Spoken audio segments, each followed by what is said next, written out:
Hello, everybody. Welcome to another episode of the Thriving Adoptees podcast. Today, I'm delighted to be joined by Betsy Armstrong. Looking forward to our conversation today, Betsy. Looking forward to talking with you too, Simon. Betsy's an adoptive mom, right? Correct. And you adopted one child or two child from Russia, was it? Two. Two. Uh, 10-year-old Svetlana and 12-year-old Andre. Okay. And are they siblings?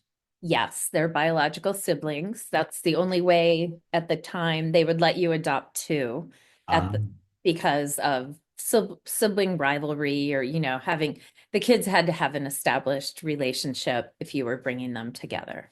cool. Cool. Yeah, And how old are they now, Betsy? 22 and 24. Okay. So it's 12 years ago that was the Yeah. adoption. Cool. Thriving adoptees, what comes to mind when you hear that phrase? Um, I think what comes to mind, I thought a lot about thriving when I was thinking about this. And, there's, survival, and then there's thriving. But what I really think thriving means to me, I guess if you can hear my dog, my big dog in the background, I'm really sorry. I can't make him be quiet. No, we can't hear it. Oh, good. Amazing. Okay. We'll just cut that out there. Listener, she's Betsy's got a Pyrenean mountain dog, a Great Pyrenean. So I would imagine that dog is a big dog. It's got a big bark, but we can't hear it. Something to do with your mic. I mean, we don't. Okay, perfect. Sorry to bring it up. But thriving, I think, to me is about living with hope that things can get, things are good, but they can always get better. Yeah, there's a song, right? Maybe, I'm not Thing, sure. yeah. It was a song in the 90s. Maybe it did. It was a UK song, so maybe it didn't get to the States. But it was a song by a group called D Ream, Okay. and it was "Things Can Only Get Better." Oh, that thing. Yeah. Oh, I That- remember Howard. He was a UK guy in the 80s, and things can only get better. Howard What? Jones. Yes, that's Howard it. Jones. Yeah. Yeah. He had a song. It was called that as well. Yeah. Mhm. It was called Yes. that. Yeah. Things Can Only Get Better was a D Ream song, and the Labour Party, so our left wing big Labour Party in the UK, they used it for their campaign trail in the mid 90s. So it became bigger off the back of that. Yeah. Mhm. So the hope that things can get better. Yeah. Like Well, living that way, living that way. Yeah. expecting that they will. Yeah. Expecting better. Were the kids in an orphanage? That's it. They were with their family, their birth family, until they were 7 and 5. And then they were taken to the orphanage. And they were there for 5 years. 5 years. Yeah.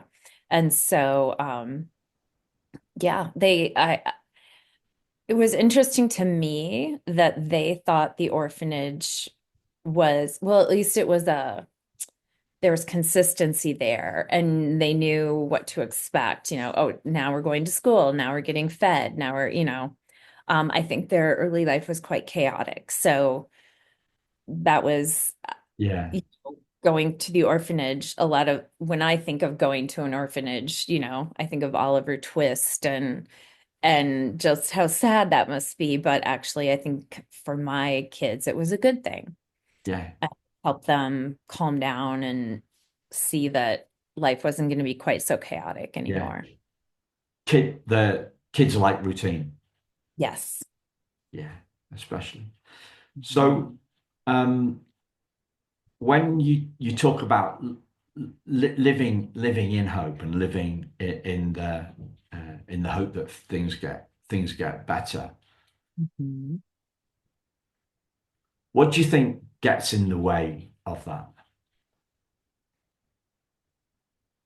So many things. I mean, especially for like kids like mine, and I the reason I adopted kids like mine was because even though I was older when I lost both my parents, I very much identified with the idea of I don't have anyone in the world. There's no safety net for me. Um, I need to make my own way on my own, and it felt very daunting. And so I don't know. I just always, when I thought about kids who might be mine, I wanted to have something in common with them. And having a baby was just never my thing. And so um, I just feel like the idea that you can work and overcome the challenge, like just when bad things happen. I mean, they just happen to everybody, life isn't always great. And so when a challenge gets put in front of you, I think that that idea that I have hope that I know how to solve this problem, get past this challenge, that to me is thriving. And so you can't always do it, but you can always strive to do it, if you Yeah, will. Yeah. yeah.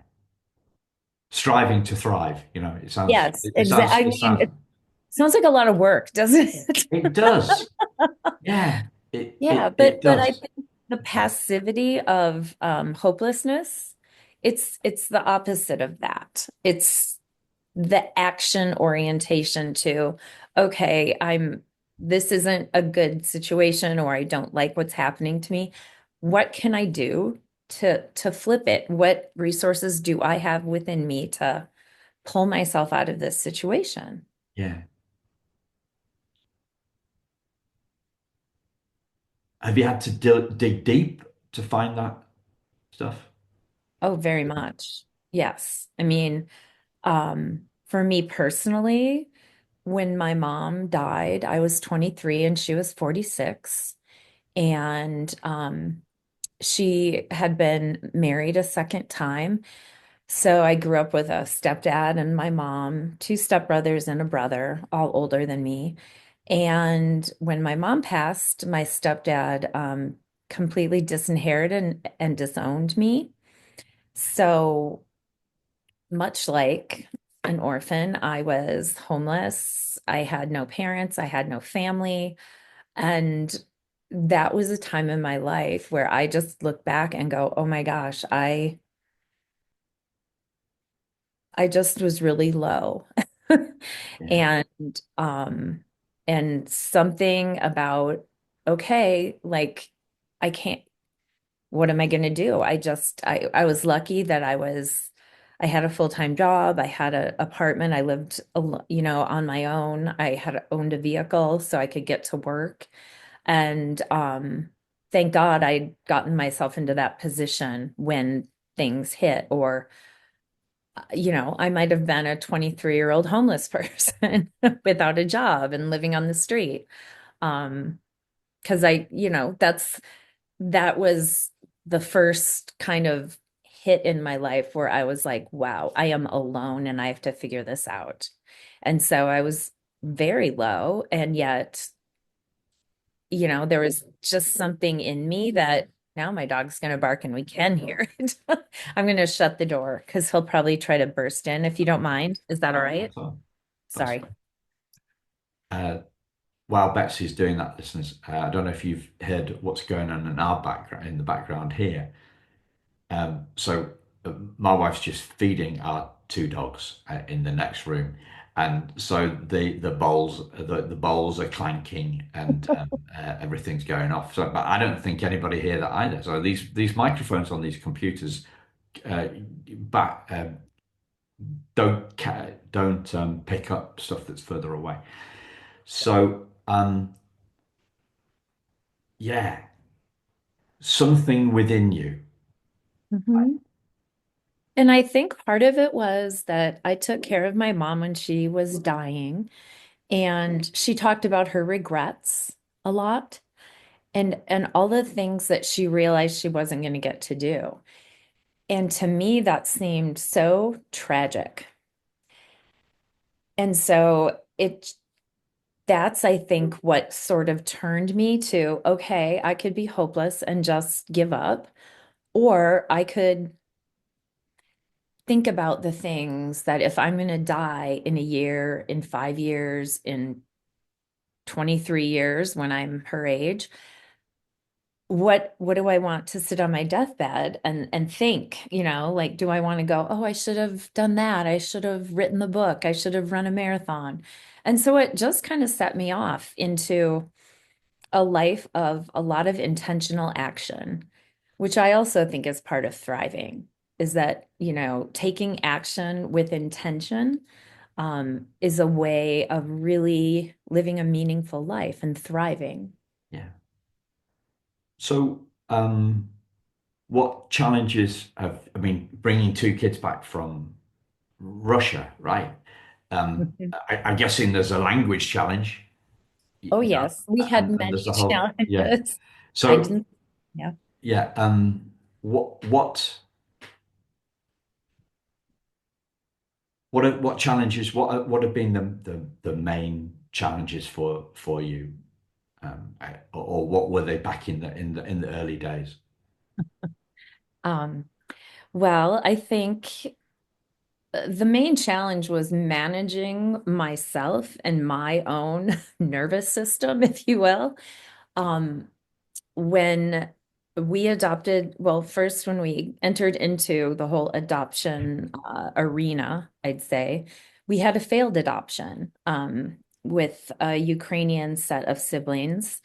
And so that was quite devastating, and I wasn't sure if we should keep going. And then we heard about Andre and Svetlana, and um, I heard about them, and I don't know. There's something about them and me that just made me go, okay, I'm gonna go for it.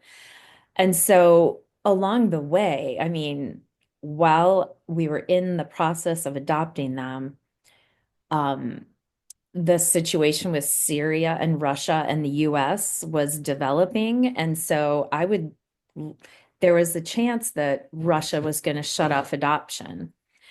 And that would mean that once we'd met Andre and Svetlana, that we weren't going to be able to bring them bring them to the US, and they would just be languishing in the orphanage wondering what happened to these people who promised us, and that of course is a huge motivator.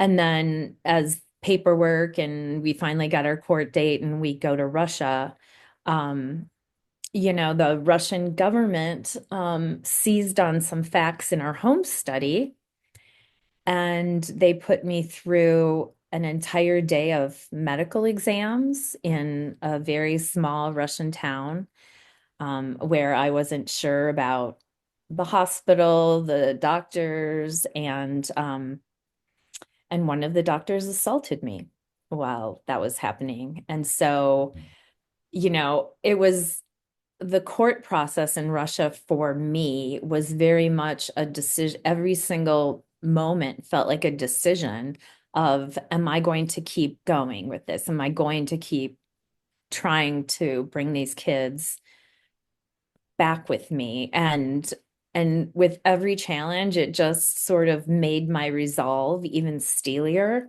to I'm like, this is just like now I really know I want them. I will do anything for them. Like I will do anything for these children. And so to me, that was almost like a revelation, if you will. And so that, just getting them home became a big kind of challenge.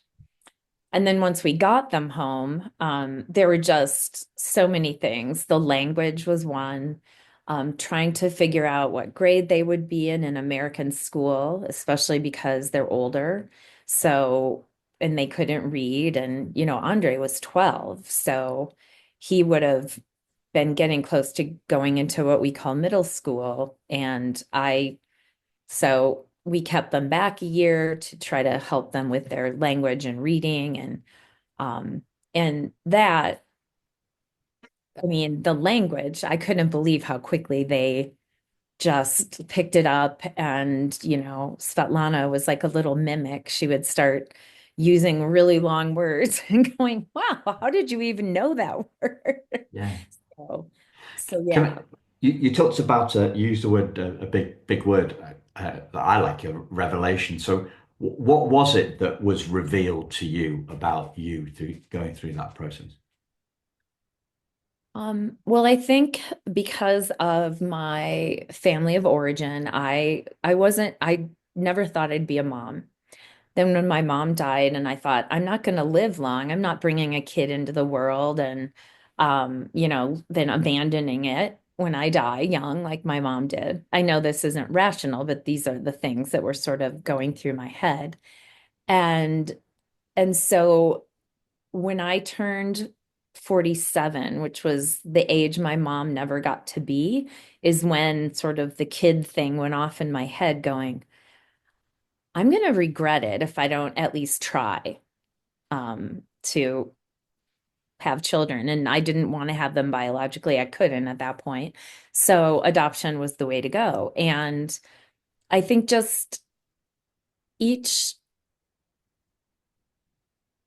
the more I learned about Andre and Svetlana and the more I interacted with them, the more challenges that were piling up, I didn't want to let them down because I had learned that they had been let down again and again and again. And I thought it's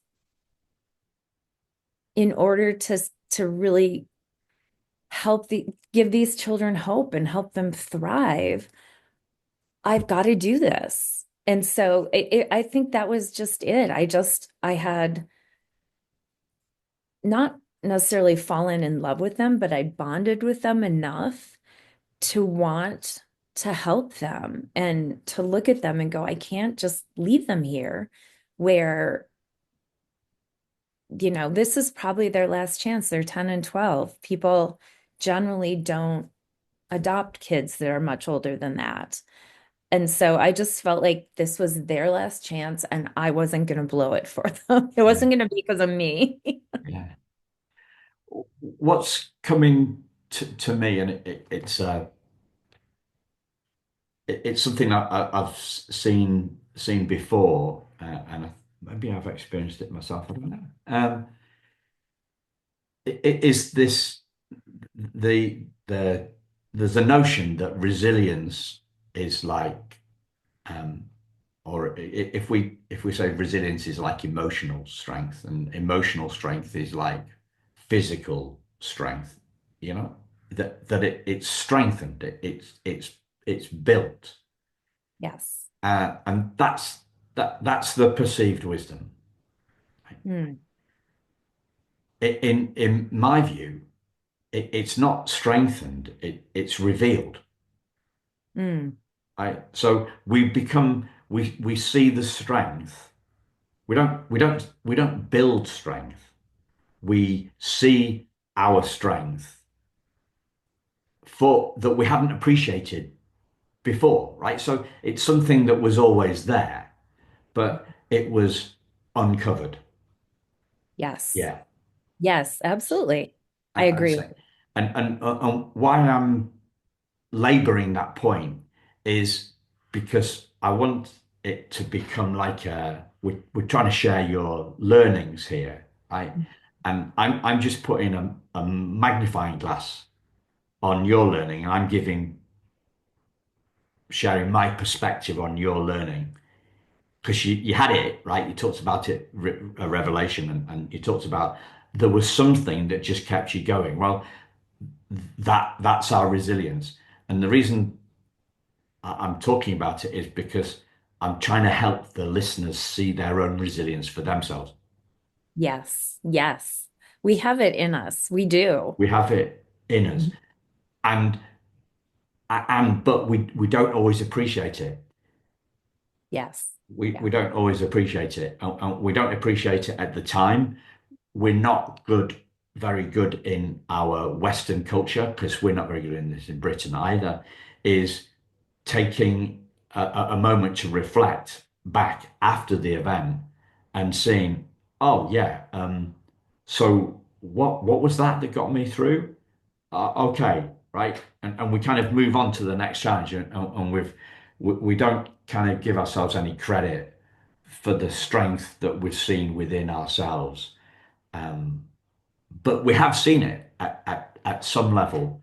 We've seen it, uh, and yet the um, the culture that we live in is totally focused on this idea that we can strengthen resilience and that if it's strengthened like going to the gym, it means we're going to have to work hard.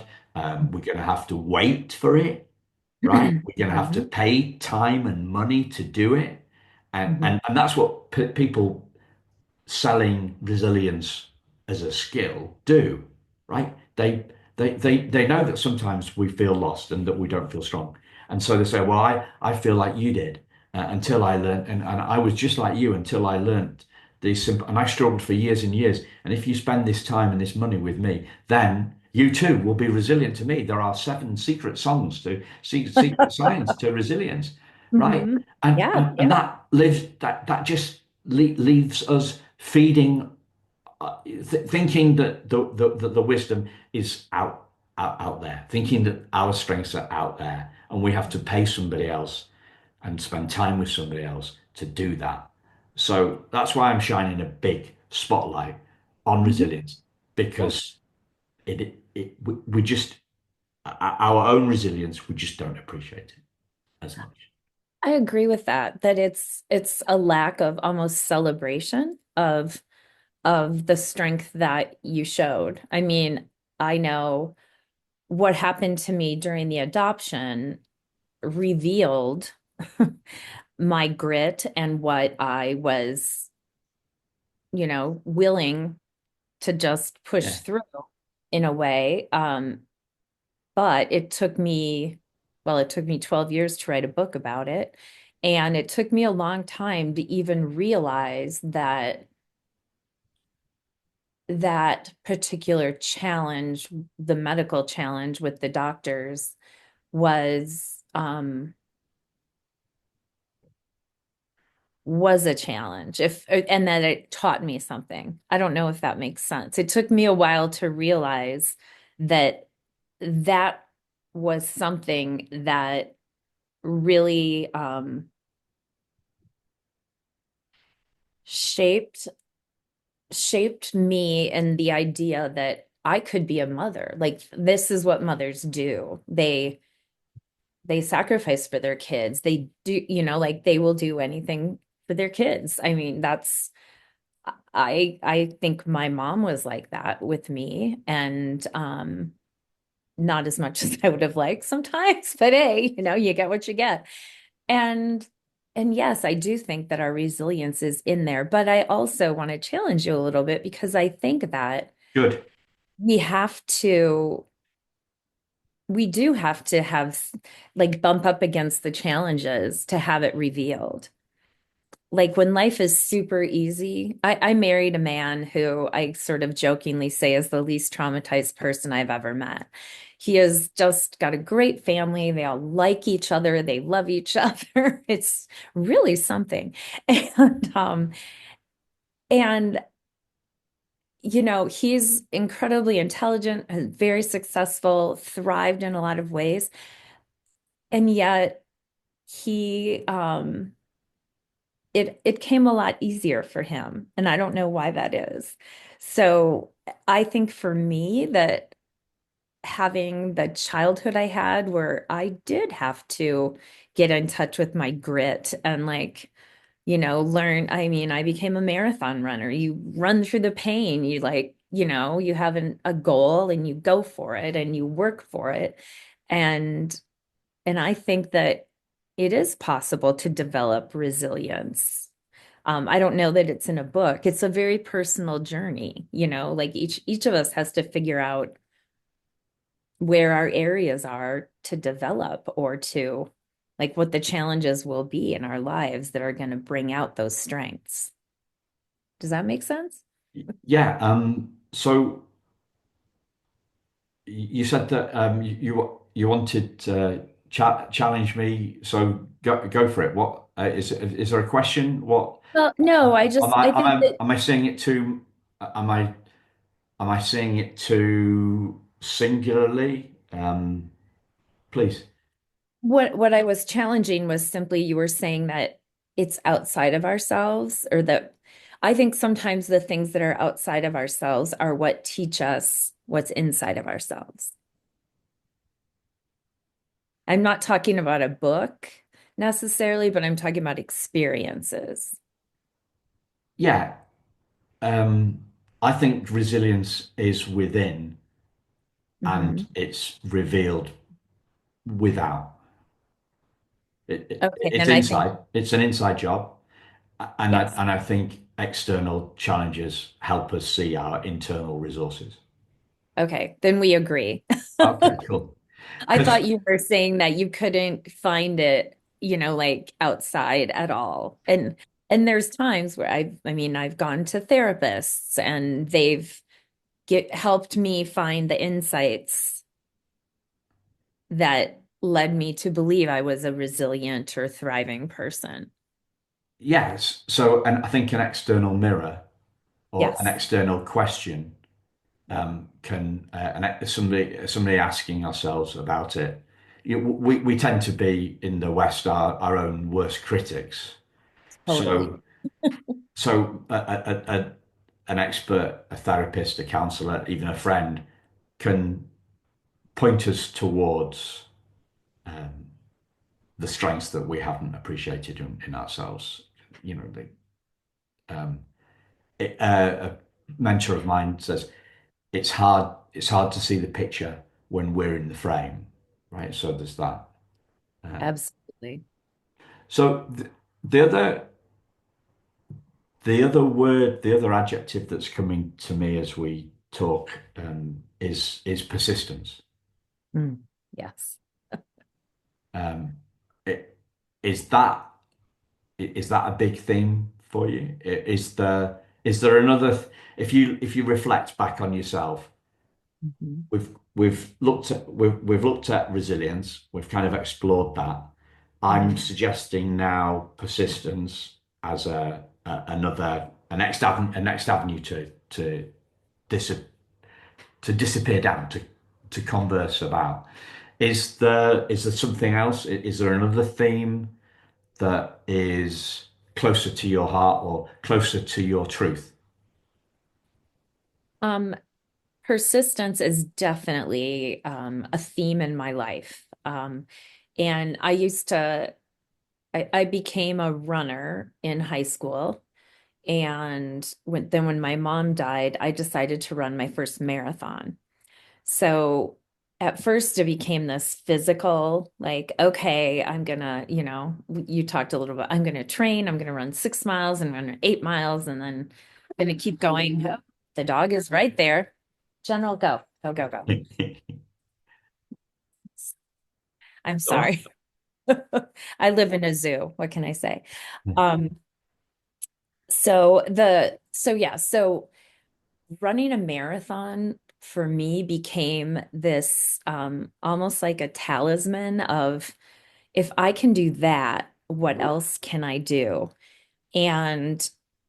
And running a marathon, as physical it is as it is incredibly mental. I don't know if you're into the world of sport at all, but Well, I'm a swimmer. I'm a swimmer rather than than a runner.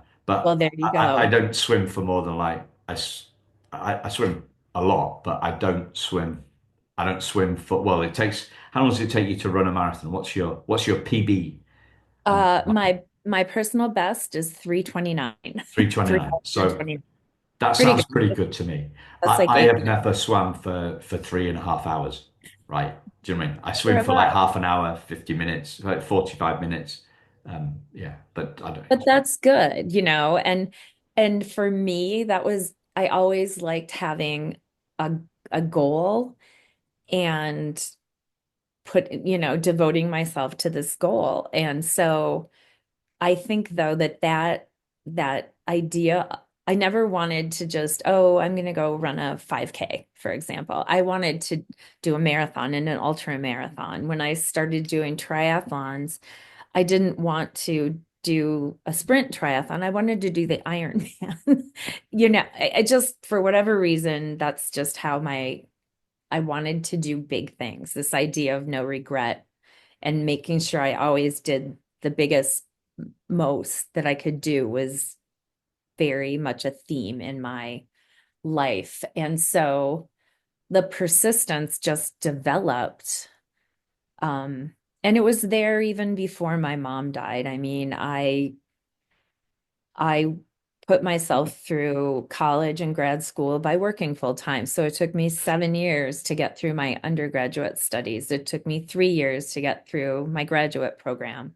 And it was always like, okay, well, yeah, this is just, I want to accomplish this thing.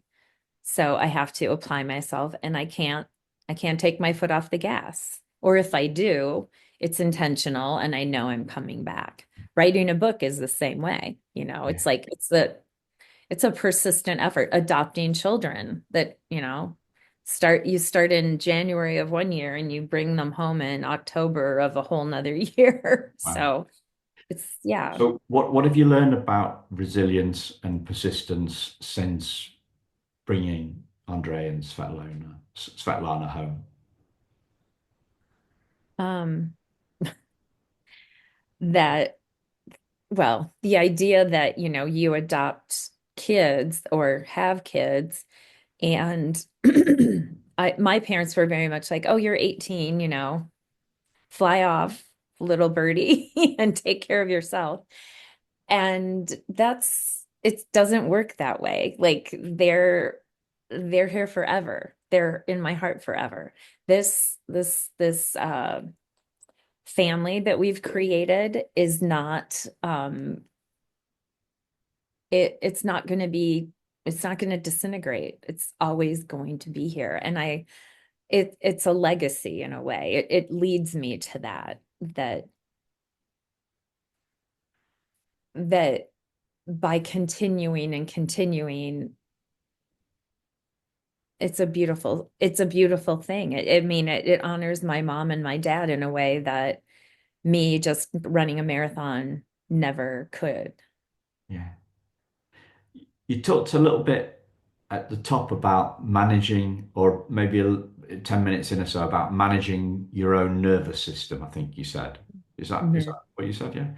Yeah. Um, what does that mean? Like, Yeah, I'm really getting into this idea of safety and like the sympathetic parasympathetic nervous system and and how it affects trauma. And this is part of, my kids had a rough beginning. And so I realized when they got here, and because right before we brought them home, I had been assaulted, and I also had a fall down some stairs that put me in a lot of pain. And so I was in this sort of very fragile state in a way that I didn't even realize. So my nervous system was all activated, and my startle reflex was, oh my God, where's Andre? Where's Svetlana? What are they doing? What are they eating? Are they going to school? Do they know English? I mean, the anxiety and the hyperness of my mind at that point, I needed to find a way to calm it down. And I realized one of the ways I had always done that was to go for a long run. And when you fall down the stairs and almost break your back, you can't go for a long run. So I was sort of out of my usual methods of dealing with things. And then I had these two kids who were also, you know, in this brand new environment. And I mean, you want to talk about resilience. Holy moly. How how do a 10-year-old and a 12-year-old walk into a new life willingly with strangers in a strange country where they don't know the language and they don't know anybody. I mean, they didn't even know their own last name. Their new names, their new address, my phone number. I was constantly worried they were going to walk out of the house and not know how to find their way back. We lived in Chicago at the time, which was a very busy, bustling city that could be very dangerous, for two little kids who don't know what they're doing there. And so, yeah, the nervous system, I think we all needed to just find ways to kind of calm ourselves down and be like, this is okay. This has been stressful, but, you know, that's where I think going back to one of the first things we talked about, the routine, right? It's like, okay, every morning we're going to get up and we're going to eat breakfast together, and I'm going to walk you to school, and you're going to be in your school with your friends that you've made and the teachers who care about you. And then I'm going to pick you up and I will be there. And just that getting into sort of the rhythm of it, I think over time we all sort of calm down, and then we had our ups and downs as life happens, but that's what I mean about nervous systems. Does that make sense? Yeah. And so the running release was gone. Running was an option, as an option was gone, Right. as a release. But somehow you figured it out along the way, right? Yeah, I mean, I I could still walk. So I dropped them at school and I would go for like 10-mile walks in our neighborhood. I just walk and walk and walk until lunchtime. And then Yeah. I'd come home and be like, okay, whew, everything's okay. It's gonna be okay. They're at school, they're safe, I'm fine. Yeah. My husband's at work. Were you What do I listening to adoption podcasts as you were walking those 10 miles? um That was a joke, sorry. okay, Kind of well, a joke, I but listen actually I listened to a lot of I got into sort of meditation and Dharma talks, if you know what those are. It's like, please tell me more. What's the well, Dharma called? it's a Buddhist sort of just meditation teachers talking about loving kindness and um being in the moment. And I would sometimes it was like, look around you, what colors do you see? What nature's there? And it just things that again were calming and helped me ground myself in the present moment as opposed to worrying about the future or thinking about the past. It was stuff that grounded me in the moment. Yeah. And that's going to be good for Yeah, what's yeah. it, the And parasympathetic, whatever, the nervous system that you're talking about. Yeah. mhm. So resilience and persistence have been really big for you along the way. And it sounds like like a spiritual side as well to this. No? Not really. I wasn't brought up in any Sorry, religion. I didn't mean religious. I Yeah, meant the kind of the spiritual. Yeah. Dharma, Yes, yeah. the Yes, that I like the idea of the universe and that we can be kind to each other and that ripples out to, bring good things. Um and I don't know if in the beginning that was huge for me, but I I just really needed something that would make me appreciate the life that I had in that moment, even if it was really uncomfortable. yeah. So how do you see the link between your thriving and your kids thriving? Oh, that's a really good question. Let's see. Well, I think um, there is definitely a link, and I feel like it's something that I'm still trying to down to them, pass on to them because I, it's been hard for them. They came, like I said, they came here and they were so brave. And I mean, they've thrived physically. They've grown and they're healthy and happy and educated as much as they've wanted to be at this point. Andre went to school. He's an electrician, and Svetlana's still dabbling in. She doesn't know, do I want to be a chef? Do I want to, be a hairstylist or a makeup artist? She's figuring it out. And I think that that's helping them figure out is and being there to go, oh, you're interested in that? Let's see how we can explore that. Um, I've realized along the way that I can't push them into anything they don't want to do, and I'm both the pushy one and the one who's like, come on, you can do it. Like I'm the cheerleader. My husband is more laid back and like, hey, they'll come to it, you know. So I think our kids are lucky that they have both of that. And I think it's a good mix for them just because, you know, in some ways they started behind their peers. And then the pandemic happened, which happened to all of us. And I think it for kids who maybe had some trauma or some challenges, the pandemic brought out that even more. And so I think we're still figuring out how to be resilient in the face of that because that happened for my kids when Andre was in high school, Svetlana was in high school, he was graduating and tried college, but it was during the pandemic and it was just horrible. It just did not work, you know, to send a kid to basically a 9 by 5 room to live and eat his meals and do college online. It's like that was Yeah. terrible Was he experience. going down an academic route rather than being an electrician then? Yeah. Yeah, he was. He didn't know what he wanted to major in, but it was a liberal arts college. And so it wasn't a great fit for him. And especially during that time, it just didn't work. And I have a brother who's a very gifted mechanic. And so I was like, Andre reminds me of my brother.